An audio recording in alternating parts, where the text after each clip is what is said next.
Hey, Dan here at 3D Auto Repair. Today we were looking at a 2003 PT Cruiser. A customer called and said that they were getting some excessive banging when applying the brakes, or after they came to a stop accelerating, they would get a bang, bang.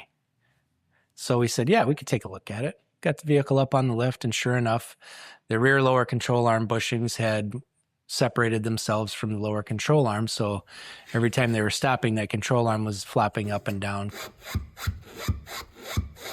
causing that excessive banging noise. We informed them we would need to get some new lower control arms for it to get the vehicle back into spec. They said, yeah, go ahead. Once we were able to get that all done, we went ahead and aligned it to make sure that we wouldn't have any tire wear issues with the new components in there. Took it for a drive. It's quiet as can be, and the customer was really excited to have the vehicle back to the way it used to be.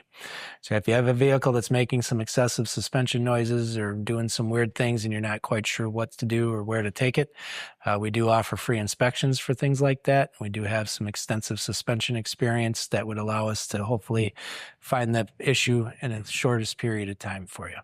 So please feel free to give us a call and make an appointment for your inspection. My name is Dan. Thanks for watching. I look forward to seeing you at the shop.